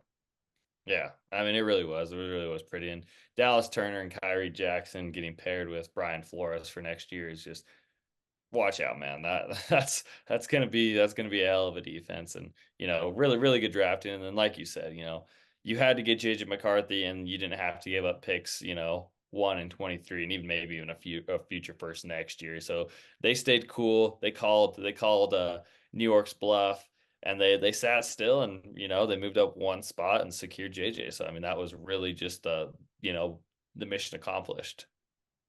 Beautiful, beautiful stuff from the Vikings. Let's move on to the Patriots, who another draft I absolutely loved. It's an A grade for me. They hit on every single need, as you see here on ESPN. They got Drake May. The Commanders blundered. The Patriots, they're the ones that benefit for the next 15 years. They get Josh Allen, Justin Herbert, Jordan Love clone. It's just insane. They built around him so beautifully. You get him Jalen Polk and Javon Baker, aka Brandon Lloyd, day one. You really surround the cyborg with some weapons. Like, good stuff, man. I think this was the ultimately like the best thing the Patriots could have done. You get the blue chip quarterback and a really good surrounding cast around him. The Caden Wallace pick was one of my least favorite picks, honestly. I didn't love him in the third round at all. Layden Robinson, I didn't think was a fourth round value. So those two grades, I give those two individually bad grades. I don't love Joe Milton at all either. That one's actually like an F for me, just because if you want to get Drake May's backup, get Pratt. Don't get Joe Milton, who's just going to be like another Cunningham type project for them. So I hated the Milton pick, but other than that, man, every single pick you get Drake May. It's beautiful. Yeah, this one I loved it. Drake May was just absolutely one of my favorite prospects in this entire draft class. I love the person. I love the football IQ. I love the arm. I just think he just can be something super special. And pairing Jalen Polk and Javon Baker, I feel like two very underrated wide receivers, man. I just feel like just two guys that can come in there and just be instant starters and just really complement. I mean, it can't be understated how like I feel like they just fit who Drake May is as a quarterback just damn near perfectly. So I mean, it's just those picks are beautiful. Jaheim Bell in the seventh round, what an absolute steal! You get literally Gerald Everett type prospect who's younger, very athletic tight end. He's not a very good blocker, but he's going to be a true guy that can line up H back. He can go line up at the Z if you need him to. But just another weapon for Drake May. So great picks right there. But what lowers this grade ultimately, I give him a B, is the Caden Wallace and the Layden Robinson picks. Those two attacking positions of need, which is very good. But there's just so many higher players on my consensus board at those two positions, who I would way rather have seen. I mean, instead of Caden Wallace, God, I would have rather them take the Texas tackle. I can't even think of his name at the moment, but Christian Jones. Christian Jones, who fell to the fifth round. But there's a lot higher people on my consensus board than Caden Wallace and Layden Robinson there. But it seems like the Patriots always kind of do that weird offensive line thing. Yeah, that's fair. I mean, we just graded differently because I didn't like those three mid-round picks at all, to be honest. But at the end of the day, you get Drake May. He's gonna, Yeah. change your franchise for the next decade. So I'm gonna give it an A. You leave with the ultimate big positive. So I really like the class, man. You live winning the draft getting Drake May at 3. So you're Yeah. right. You can definitely, yes. I'm probably grading it a little too harshly over the mid round picks. But yeah, when you're coming down to it, I mean, you've got 4 or 5 just instant starters, and the face of your franchise in Drake May, which is just an A plus plus. And then speaking of getting the face of your franchise, moving on to the New Orleans Saints, who get the face of their franchise, their best quarterback in their room at pick in round 5, pick 15 in round 5. You get Spencer Rattler, who's the best quarterback on the team. He's probably the smartest, most comfortable in the pocket on the team. I just cut Carr in and play Rattler because I'm personally high on him. I have him in the same tier as McCarthy, Penix, Nix. I really like him, and he goes, Nix goes as the last quarterback in front of him as pick 12 in the first round, and then the next quarterback is Rattler here in round 5. So insane value, one of the best value picks of the class. Like I said, I'm just higher on him. I think he can be a good starter. I give this class an A minus, and it's not because of Rattler. I think it's an awesome, great one of the steals of the drafts. But you get Fuanga, one of the obvious biggest needs of this class was Saints and tackle. So you get him, and you throw another dart in round 7 at tackle. You get Kool-Aid, who just feels like a Saint, feels like a long time outside Saint corner. He just felt right. That pick was, it just felt like a Saint pick. I love that. I like them getting Bud Memes to really compete for snaps on the outside. That was kind of one thing. I think their receiver room might be a little bit weak after this draft. Bud Memes is going to be playing a lot of snaps, but maybe that was their guy. I thought they were going to go a receiver a little bit earlier, but maybe that was their guy. And like you see here, they kind of just filled every need. I like what they did. A minus. Bub means our NFL draft goat. Um, just incredible person. Bub means just really, man, just inspirational stuff there. But I'm gonna grade grade this draft class a B. Um, and yeah, I mean your first 2 picks, Talisi Fuanga, and Kool-Aid McKinstry, just insane value. I mean, Kool-Aid falling there in the second round. They did trade up to get him to secure him, but no business being there. I mean, he had a hurt foot apparently as a Jones fracture. Still ran in the 4.4, so just incredible talent there. A guy who really, at one point could have been top 10 pick, but just kind of got. He was probably one of the people that suffered from prospect fatigue more than anyone. But just a hell of a football player. And then Spencer Rattler, if you're going to take a dart throw, you might as well take a dart throw on Spencer Rattler in the 5th. I don't think Spencer Rattler had any business being there. Literally, that quarterback one show hurt his draft value. It's crazy. Who he was in high school affected him all the way to the draft because of a stupid reality TV show. And I'll be honest, I was one of those people that did not like him because of that show. But if you really cut the tape and watch Spencer Rattler, there's a lot of upside and a lot to be desired with his games. Just a lot that you can take away and like, and a guy who I think can really just push Derek Carr out. You let him sit for 1 year and then ultimately becomes your starter. And then Jalen Ford and Christian Boyd, good value, good picks right there. But overall grade for me is going to be a B on this one. Yeah, and Jalen Ford and Christian Boyd are another reason I give this an A minus.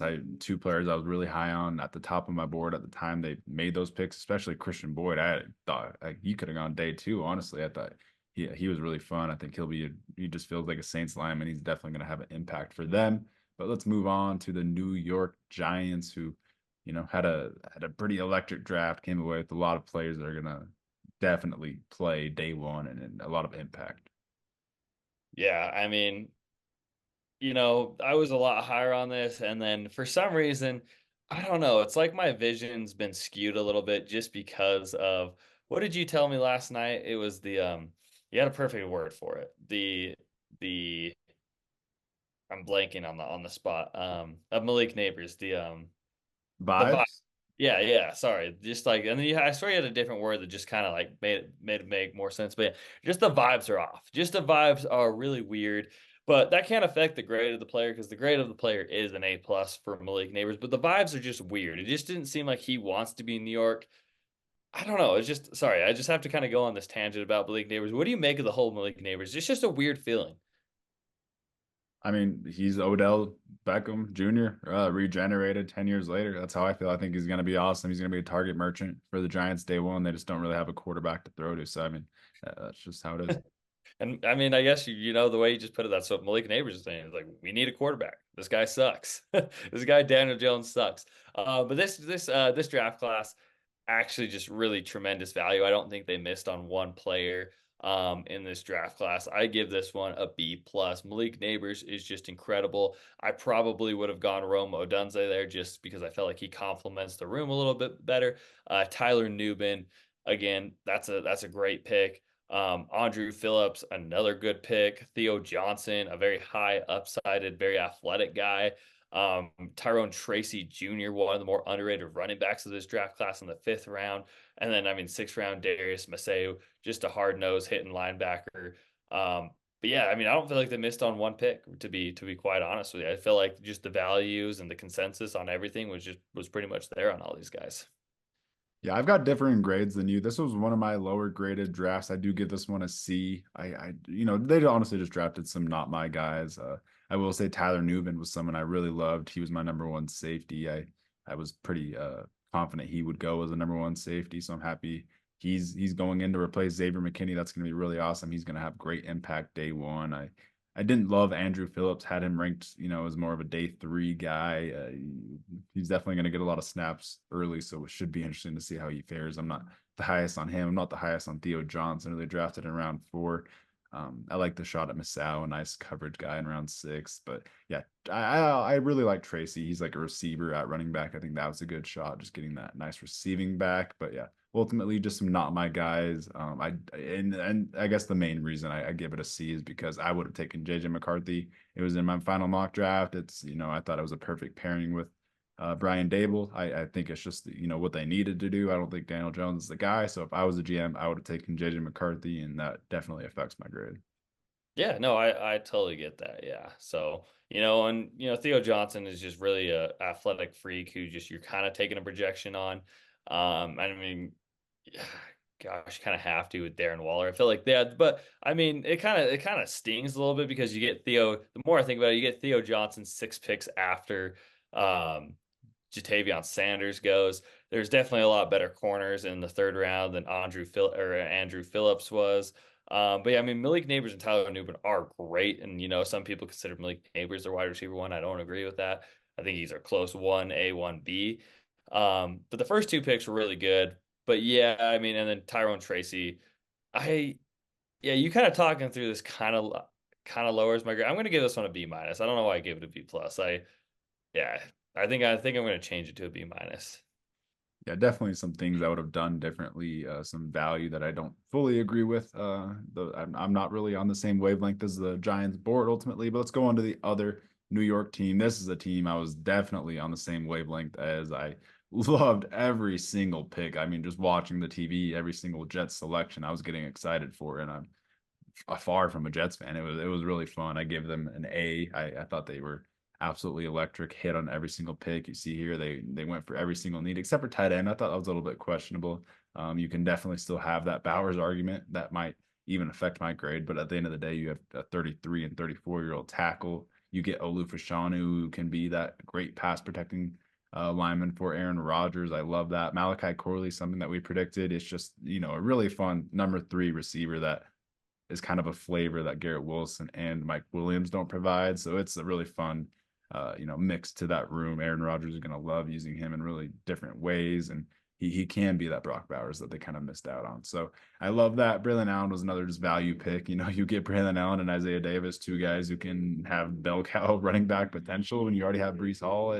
It's pretty fun. So I give it an A. Like you said it best. The Jets were honestly kind of just having fun out there, especially day 3. They were literally just having fun. They go Quantez Stiggers. They were trading around the board, just getting their guys. It was fun. They also get Mr. Irrelevant. Just picked up some incredible value. One of the A classes for me. Yeah, I grade this one A minus. Like I did say that, like the Jets are just having fun at this point. After they took Braylon Allen, Jordan Travis, and Isaiah Davis, I was like, they're just having a good time. And then they get the CFL legend and Quantez Stiggers. So that was kind of a fun pick too. But yeah, Olu Fashanu was a great pick. One that I kind of predicted them to go in a little different route. I thought they'd get somebody with maybe a little bit more position versatility and like maybe a Talisi Fuanga, maybe a Troy Fatanu. But Olu, you can pretty much, I guarantee, he can probably play both sides. I feel like people make the transition from left to right tackle a lot more big of a deal than it needs to be. It's definitely some different footwork and everything.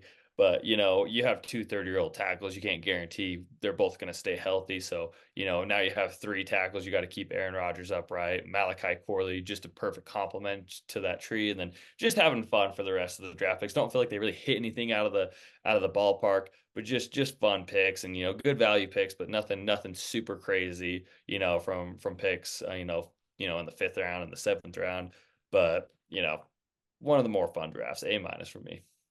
And what a home and situation for Jordan Travis. You're getting an injured quarterback with upside behind Aaron Rodgers, who just went through a quick rehab. So you can, get Jordan Travis motivated in that way. And what a situation for him. I kind of compare him to like one of the best backups in the league instantly. I really think he can be that guy. But in this situation, it couldn't be more perfect. Literally, it could not be a more perfect situation for him, for his situation, for his upside. So I think I'm gonna say I think the Jets drafted their future starter in round 5. I just think the situation's too perfect. It's gonna be like a poetic situation for Jordan Travis, who does have traits to be a guy. So I think, hot take for me, I think that they drafted their future quarterback in this class. So I love it.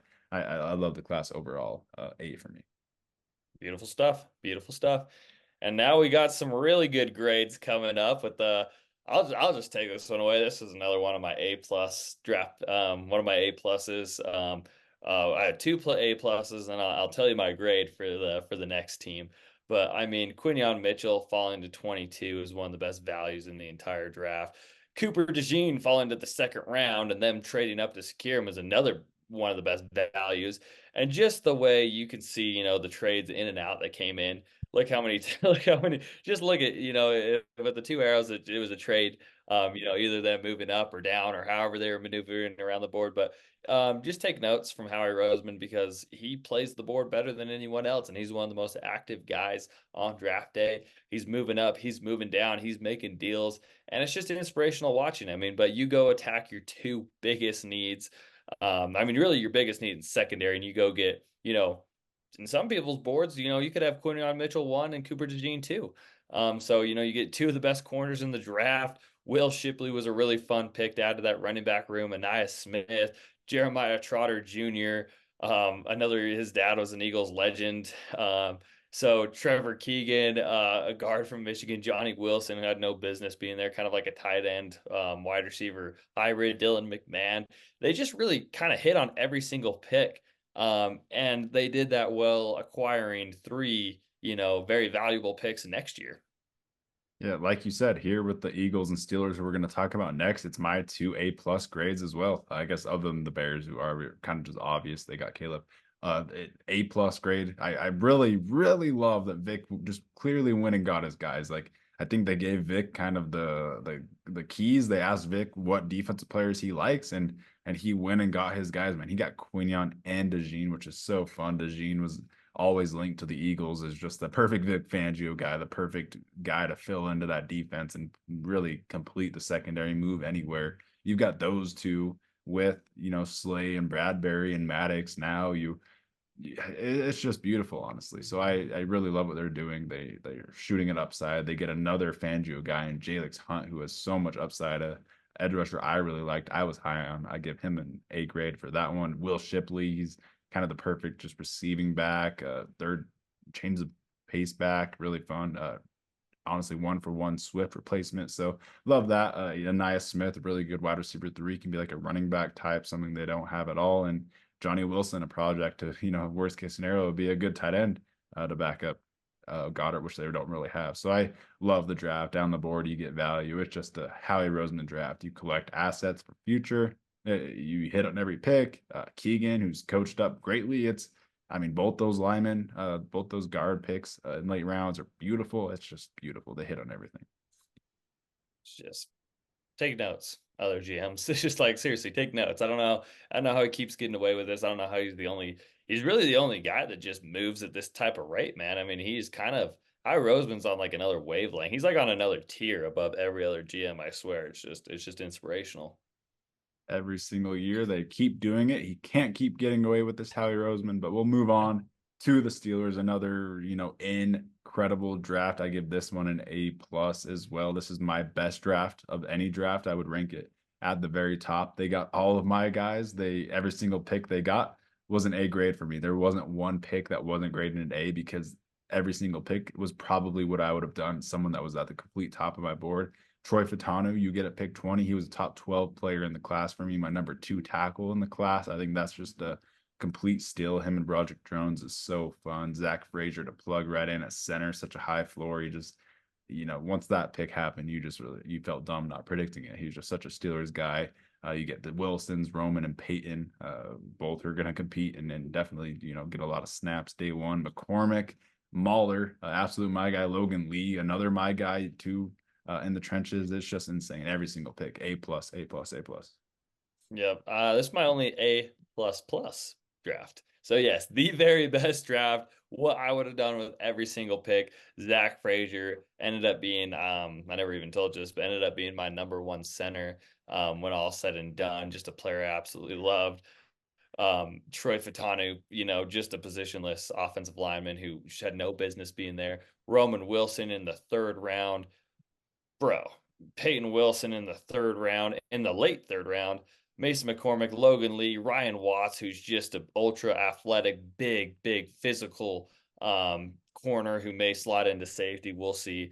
But just what I would have done. Yeah, it's just like you said, what we would have done, and not one reach, just value on every single pick, and just damn, it's like the second year in a row that the Steelers have really just knocked it out of the ballpark with their draft. And yeah, this is my highest graded draft, man. It's just nothing. It was just flawless. It was a flawless draft.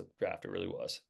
You get impact, you get upside, and you get value. There's a lot of value down the board. Like Peyton Wilson and Mason McCormick, I thought were second round picks to me. So it's just insane draft. Every single pick was a hit. Let's move Roman on. Wilson was a second round pick to me too.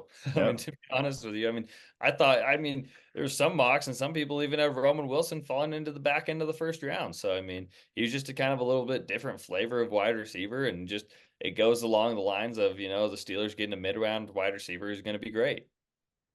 Just a 100%. perfect replacement to Deontay Johnson. Yep. Just beautiful, beautiful stuff. You can see the vision with the Steelers. We'll move on to the Seattle Seahawks, who had an interesting draft. Byron Murphy definitely shocked some people when it happened at pick 16, considering you already have Draymond Jones and Leonard Williams. But I mean, yeah, it was an interesting draft overall. Yeah, it was a weirder draft. It was kind of a head scratcher. Obviously, the coaching staff and the regime switches up this year. So you're bringing in kind of their type of players. But yeah, I mean, Tyrese Knight out of UTEP was such a like a Schneider type just random linebacker you go and take. I mean, gosh, let me pull my grade back up on this. My phone just closed. But I graded the Seattle Seahawks as a C plus. Um, which yeah, it was a not a what I would do draft, and not really attacking positions of need as much as I felt like they should have. I really do like the first two picks in Byron Murphy and Christian Haynes. But Byron Murphy was just kind of a head scratcher because I feel like they could have attacked a position of need a little bit more, just because they're already so set on that defensive line. But I mean, nonetheless, you get a really good player, and your number one defensive tackle, and just a guy who's going to add tremendous value to that line and future proofs it. And Christian Haynes, one of our favorite guards, has one of our favorite sayings, of the draft class. But other than that, down the board, Seota Lamuya, I can't ever remember how to say his name, from Utah. That was a good value pick. DJ James in the sixth round was a good value pick, but just a weird draft. Just didn't love it, but definitely good players they got from the draft. Yeah, the top of the draft was the most confusing thing to me because I have no doubt in my mind Byron Murphy's the best defensive tackle in this class. I have no doubt that he is like star Chris Jones upside. So I love the pick. I know he's going to be a star with Mike McDonald. Like I'm excited for that. It'll be interesting. I guess you're moving Leonard Williams to edge, and then you got Draymond Jones. So that's just interesting, I guess, to say the least. And I give it a B plus grade just because like I like it. Like I honestly really like what they did. I thought they were going to go guard round one, but getting Christian Haynes and Satoa Lamea, who, that's a pretty good haul at guard for that's the biggest need in any position in all of football right now is the Seahawks and interior offensive line. So I like that plan for not going round one. And then, because I mean, the Seahawks don't go interior offensive line or just offensive line in general round one other than cross. So I understood it. Byron Murphy will be really fun for McDonald. And, like I think Barner's a really good complement to that tight end room. You get both of the Auburn DBs that can honestly compete for snaps day one. So I like the plan overall. I see the vision. Interesting positions, but I'm gonna give it a B plus. I didn't mind it. Yeah, just a stranger, just a stranger, a little bit like off the beaten path kind of draft.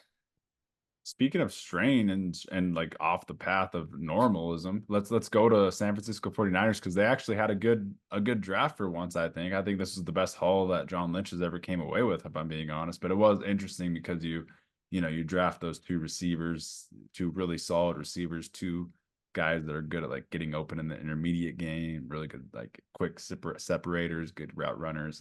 Ricky Pearsall is going to be awesome.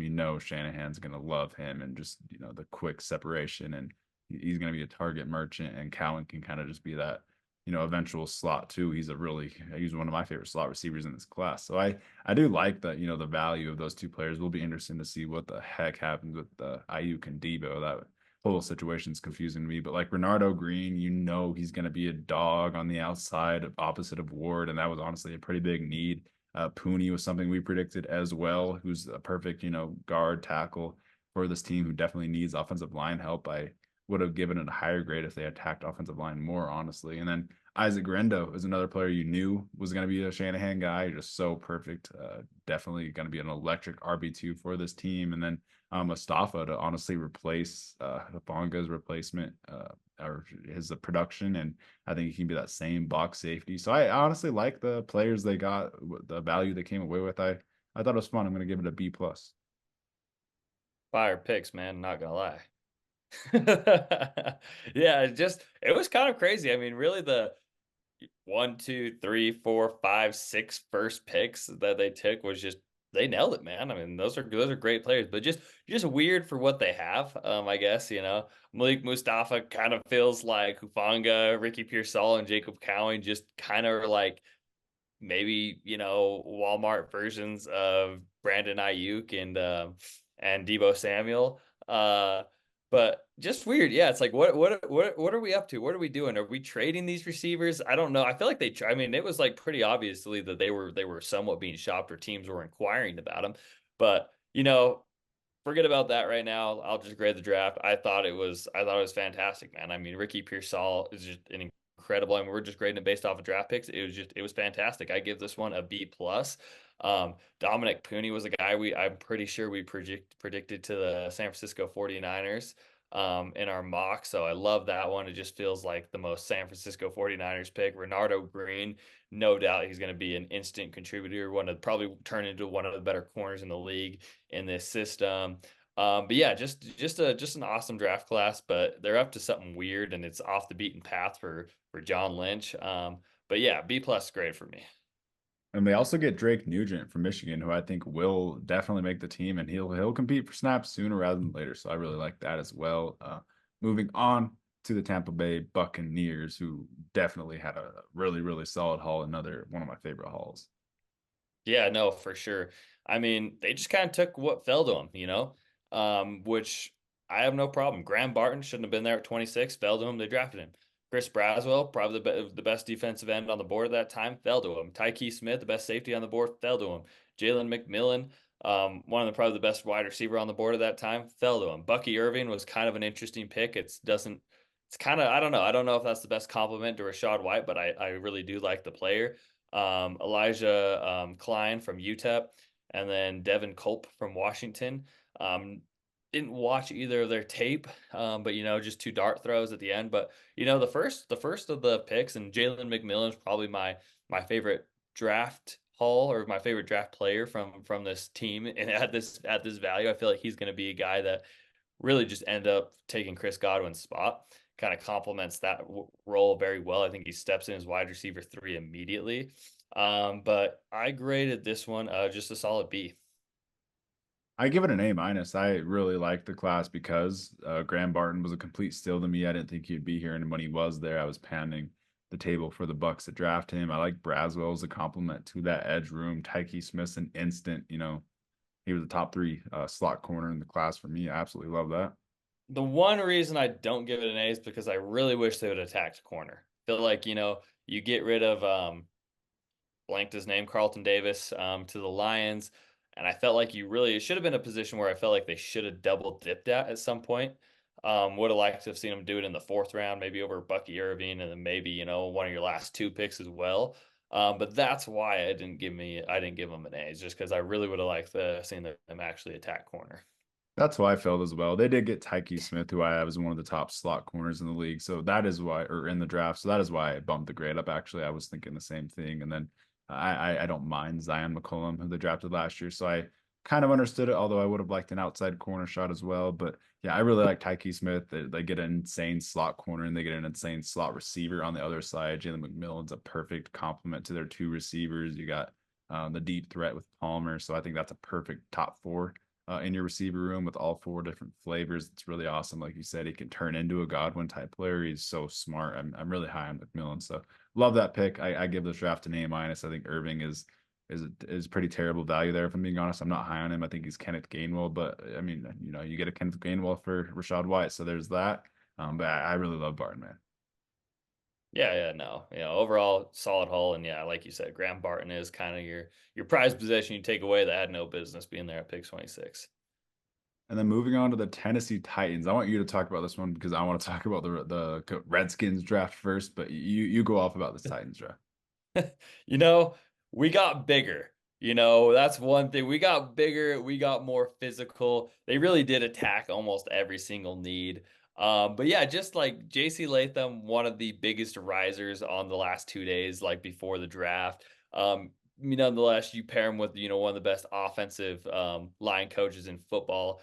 No doubt he's an immediate impactful player and just an absolute mauler in the run game. Trevondre Sweat, the best one technique, the best nose tackle in this draft class. So, I mean, a guy that, clearly the NFL was probably higher on, even though he's maybe, has question marks off the field. But nonetheless, I mean, just a monster. I mean, JC Latham and Trevondre Sweat, you had like 700 plus pounds to your roster just with those two players. So you get more physical in the trenches day one, day two. So you're a meaner football team. Cedric Gray, a linebacker who I really liked, a couple more of a coverage linebacker.